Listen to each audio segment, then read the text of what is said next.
As we are firmly in the latter half of 2024, more and more announcements have been coming out for games that will be arriving in 2025. Many of them are extremely exciting, but one recent trend has caught my eye, and that is the amount of remasters we're getting just in the early part of 2025. From Tales of Grace's F Remastered to the newish announced Lunar Collection Remastered, there are plenty of older titles coming back in various capacities.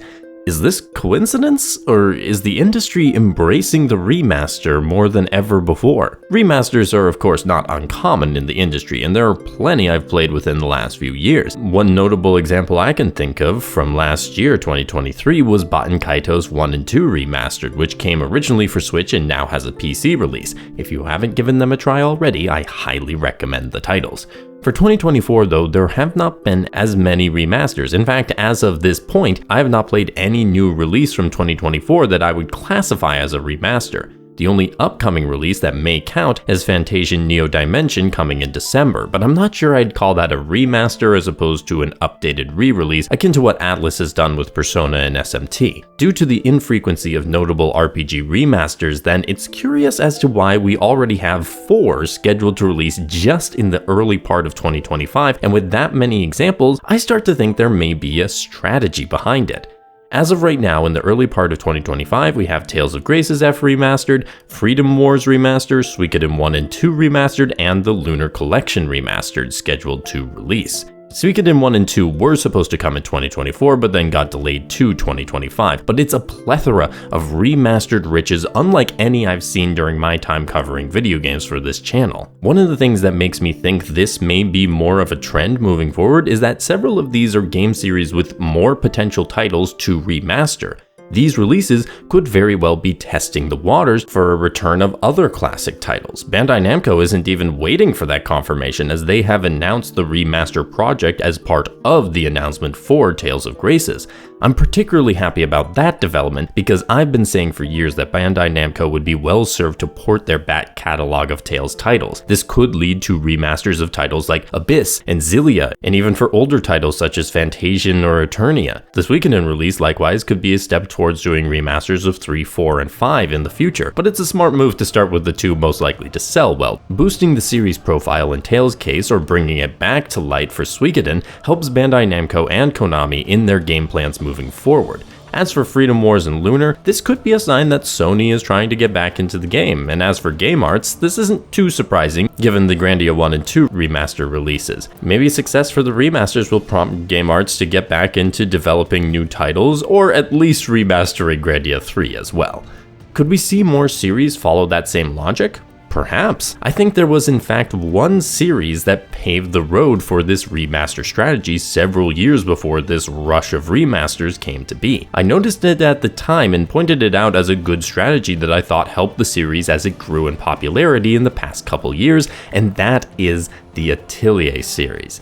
The Atelier series did plenty of re-releases for their previous game. The success of these, along with Atelier Rise's popularity, was a shot in the arm for the franchise, and I think was a big part of getting 2 big titles after Rise in Atelier Sophie 2 and Atelier Marie Remake. Again, I'll point to this as a strategy other companies could use going forward that seems effective, at least from what I've seen so far. I specifically asked Bandai Namco to do this for this Tales series, and it seems they're finally listening with the remastered project. The video game industry is a bunch of copycats after all, in both good and bad ways, so I wouldn't be surprised if that is one of the reasons we're seeing so many remasters now.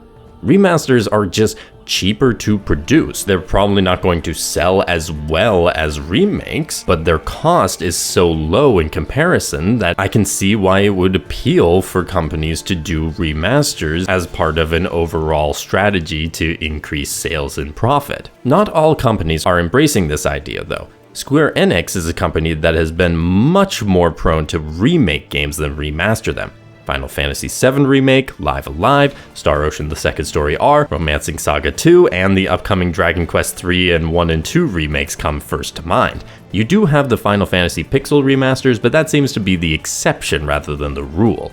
Beyond the remakes that have already been released or been announced, there are plenty of rumors about a possible Final Fantasy IX remake or Final Fantasy Tactics remake, and all of that is fine, but it does bear the question, why? Why is Square Enix opting for a remake-heavy portfolio when their back catalog of games is probably more extensive than any other company that produces RPGs, and thus so ripe for remasters? Certainly a lot of the post-7 Final Fantasy games do have some form of remastered release for current platforms or at bare minimum PC, but there's still plenty more games and series that would benefit from remaster releases. Dragon Quest 1, 2, and 3 are getting their remakes, what about 4 through 10?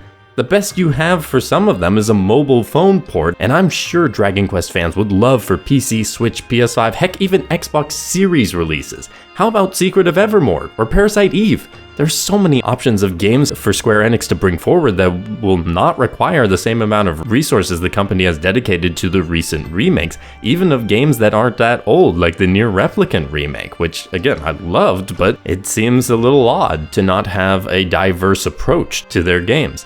I've talked about the companies that have gone remaster heavy, such as Bandai Namco and Konami, and a company that has gone remake heavy in Square Enix. How about a company doing both remasters and remakes? Koei Tecmo and Gust have a mainly remaster-focused lineup for Atelier, but they did do a remake in Atelier Marie. Similarly, Atlus/Sega released Persona 3 Reload earlier this year, but the latest leaks/rumors are on a remastered Devil Survivor collection, and they did release Shin Megami Tensei 3 Nocturne remastered a few years ago. Then you have Neon Falcom, who have always trended more towards remasters and re-releases rather than remakes until the announcement of Trails in the Sky, the first remake at the Nintendo Direct. This is in addition to re-releases such as Ys Memoir, The Oath in Felghana, and Tokyo Xanadu EX+. This strikes me as the strongest approach. Remaster and port for most titles, but there are a special few that can go for a remake. Persona 3 and Trails in the Sky the First are seminal titles for both Atlus and Falcom, which is why they're getting remakes. The other titles, though, can stick around in the form of remasters, and I hope more companies recognize this and the opening rush of remasters for 2025 can become an industry pattern. It will certainly help with video game preservation as well, and I am more than happy to go back and play some of these older titles, especially with the quality of life features that they typically add for the remasters. What games could be next then for remasters?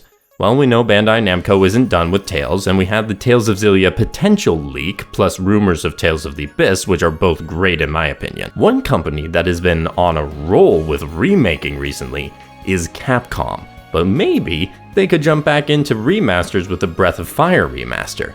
I already talked about Square Enix earlier with potential titles they could remaster, specifically Dragon Quest. Could Atlus bring games like SMT4 and Radiant Historia to modern consoles from the 3DS? Similarly, Square Enix could do the same for Bravely Default and Bravely Second. I would love to see it. My golden goose, though, is definitely Sega bringing Skies of Arcadia and a collection of Valkyria Chronicles 2 and 3 to modern consoles. Neon Falcom could certainly take Ys 6 Arc of Nepishtim, Ys Memoirs of Celceta, and Ys 7 to modern consoles with a nice remaster.